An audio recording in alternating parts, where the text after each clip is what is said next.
Hi everyone, welcome to the letter view. तो शुरुआत करते हैं आज की बिजनेस न्यूज़ के साथ। तो सबसे पहले अगर मार्केट की बात करें तो उसमें अगर निफ्टी 50 को देखें, वो 69 पॉइंट्स के साथ अप था।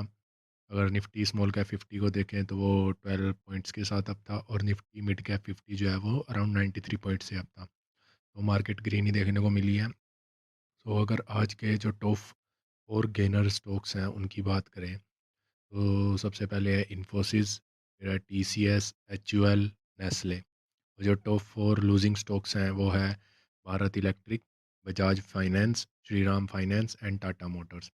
एंड इन्होंने कोरस्पॉन्डिंग कितना गेन किया है और लॉस किया है, that you can see on the screen. And if you want to take the screenshot you can. बढ़ते हैं आगे। तो अगली न्यूज़ है भाई, जो गवर्नमेंट है इन्होंने ऑनलाइन गेमिंग बिल जो है वो पास किया है।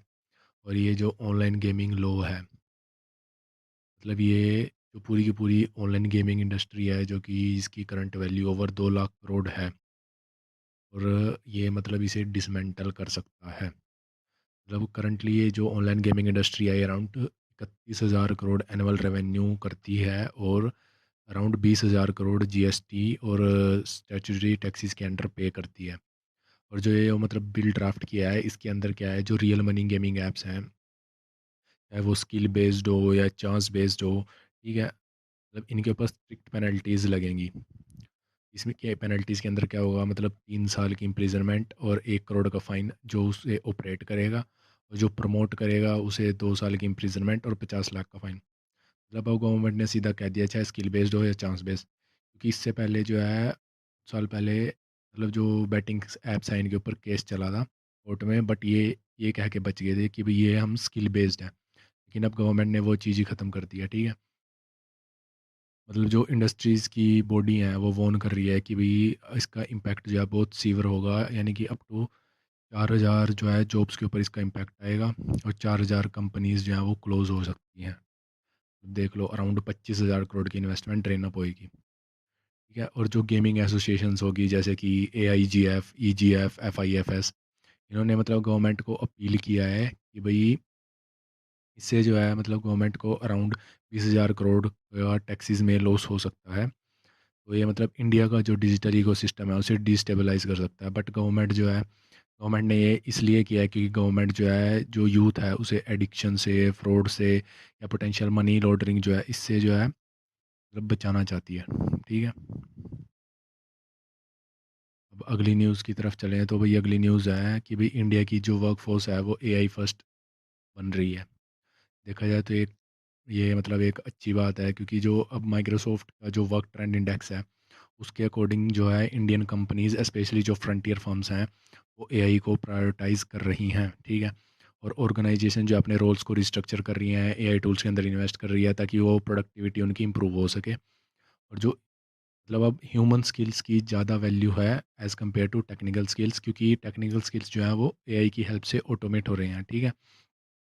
और ये जो AI के वजह से जो चेंजेस हो रहे हैं, मतलब इन सब से जो हायरिंग है और ट्रेनिंग प्रोग्राम्स है अक्रॉस द सेक्टर्स, मतलब उनके अंदर जो चेंजेस देखने को मिल रहे हैं।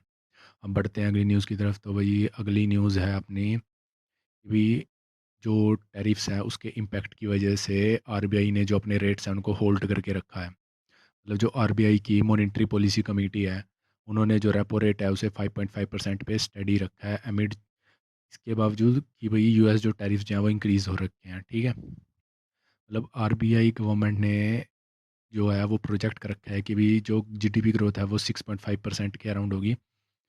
वो इस वजह से, क्योंकि जो ट्रेड की जो टैरिफ्स है इसकी वजह से ट्रेड में जो है वो मतलब ट्रेड शॉक्स होंगे, उसकी वजह से सिर्फ इतनी होगी। वो सेंट्रल बैंक ने जो है एक न्यूट्रल स्टांस ऑब्टेन कर रखा है ताकि वो पॉलिसी की फ्लेक्सिबिलिटी को मेंटेन करके रख सके। अब अगली न्यूज़ की तरफ बढ़ते हैं भाई। तो अगली न्यूज़ है कि जो मोदी गवर्नमेंट है इन्होंने $20 बिलियन का डोमेस्टिक कंजप्शन पुश इनिशिएट किया है। और वो कैसे किया है, वो किया है इन्होंने जो GST 2.0 यानी कि जो GST रिफॉर्म है नया, वो लॉन्च करके उसके अंदर जो है दो स्लैब्स इंट्रोड्यूस करी है इन्होंने, 5% की और 18% की, ठीक है। और जो सिन गुड्स हो गए, मतलब जो बैटिंग एप्स होगी, ठीक है, अल्कोहल वगैरह, इनके ऊपर 40% का टैक्स है। मतलब ओवरऑल देखा जाए तो सारा का सारा जो 28% का टैक्स था वो रिड्यूस होकर 18% पे आ गया। और जो एसेंशियल जो डेली यूज़ की चीज़ें हैं उनके ऊपर 5% का रह गया टैक्स, GST, सॉरी। तो इससे ये इन्होंने ये इसलिए किया है ताकि जो मतलब डोमेस्टिक कंज़प्शन है वो बढ़े, और इससे जो है जीडीपी में अराउंड 0.6% का लिफ्ट देखने को मिलेगा। ये गवर्नमेंट ने इसलिए किया है क्योंकि अभी ट्रेड टेंशन्स चल रहे हैं, टैरिफ्स लग रहे हैं, ठीक है? तो उसके वजह से गवर्नमेंट ने ये इनिशिएट लिया है ताकि जो मतलब डोमेस्टिक कंज़प्शन है वो बढ़े और जीडीपी पे ज़्यादा इम्पैक्ट ना पड़े जो फ़ॉरेन ये जो टैरिफ्स लग रहे हैं उससे। अब अगर अगली न्यूज़ की बात करें तो वही अगली न्यूज़ है इमामी एग्रोटेक की। वो जो है अगले 3 साल में अपने फूड बिज़नेस से 2000 करोड़ का रेवेन्यू एम कर रहे हैं, ठीक है? और वो किस-किस चीज़ के थ्रू करेंगे? वो करेंगे स्टेपल्स के थ्रू, स्नैक्स के थ्रू, आरटीई और स्पाइसेस के थ्रू। अगर करंट की बात देखें तो ये अपने मतलब इमामी जो है ये 100 करोड़ का रेवेन्यू कर रहे हैं अपने फूड्स के थ्रू, और ये अपनी एक्सपेंशन को कर रहे हैं states across the states like West Bengal, ठीक है? और इनकी पार्टनरशिप्स जो होगी मैकिन्सी के साथ और थिंकिंग फोर्स के साथ, वो उनका एग्रेसिव ग्रोथ प्लान है, ठीक है? और ये मतलब फर्म जो है, जो 30,000 करोड़ की पेरेंट फर्म है, ये अब एक्विजिशंस को मतलब लेवरेज करेगी ताकि ये अपनी ट्रैजेक्टरी को एक्सेलरेट कर सके।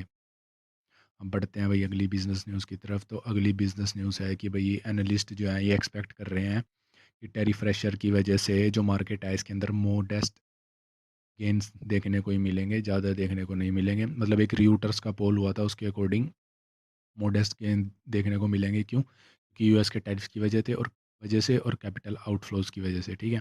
निफ्टी जो है अगर ईयर एंड तक, इसमें अप्रैल में क्या प्रोजेक्ट किया गया है कि भी निफ्टी जो है ईयर एंड तक 25,834 पॉइंट्स को टच कर जाएगा, और सेंसेक्स जो है ये नियर अबाउट 85,100 पॉइंट्स को टच कर सकता है।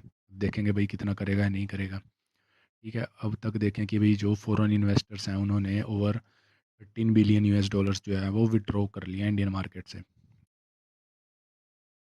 अब बढ़ते हैं अगली बिज़नेस न्यूज़ की तरफ। तो अगली बिज़नेस न्यूज़ है भाई कि जो उदय कोटक हैं उन्होंने मतलब जो यूएस टैरिफ्स हैं उनका जीडीपी के ऊपर जो शौक है वो बताया है कि भई इंडिया जो है वो चाहता है कि भई इंडिया का एम्बिशन है अपना मैन्युफैक्चरिंग को 14% से 25% तक इंक्रीज़ करे जीडीपी में शेयर।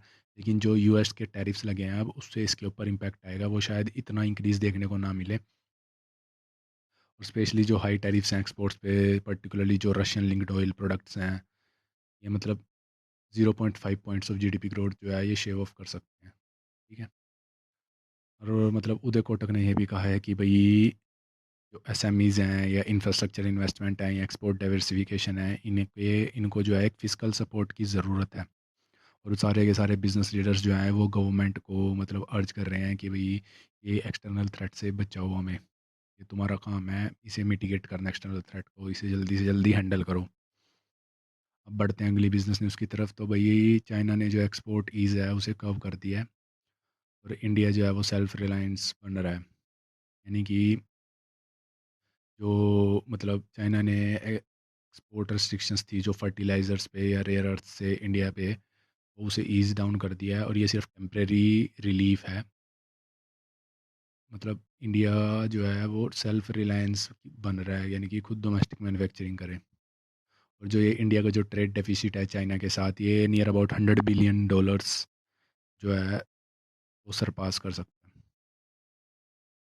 अब बढ़ते हैं अगली बिजनेस न्यूज़ की तरफ। तो भाई अगली न्यूज़ है कि भी जो वेदांता का डिमर्जर है उसमें कुछ रेगुलेटरी रोड ब्लॉक्स आ गए हैं। मतलब जो इनका प्रपोज डिमर्जर था, अब गवर्नमेंट और सेबी दोनों से ही मतलब ऑब्जेक्शंस आ रहे हैं उसकी तरफ, तो एनसीएलटी ने हियरिंग्स को डिफ़र कर दिया है। मतलब इन पे क्या मतलब इन पे कंसर्न्स हैं, इनकी जो कंसील्ड लायबिलिटीज़ हैं और पोस्ट एनओसी चेंजेस जो इन्होंने किए हैं उसके ऊपर कंसर्न्स हैं, ठीक है? मीनवाइल इसके ऊपर इसके रोड ब्लॉक की वजह से, लेकिन फिर भी जो उनकी सब्सिडरी है हिंदुस्तान जिंक, वो 3823 करोड़ का एक टेलिंग्स रिप्रोसेसिंग प्लांट प्लान कर रहे हैं। और वेदांता ग्रुप जो है ये मतलब इसकी सस्टेनेबिलिटी और डिजिटल एजुकेशन जो है इसके इनिशिएटिव्स ये पैरेलल में इसके चल रहे हैं। तो thank you, that's it for today. अब कल मिलते हैं भाई।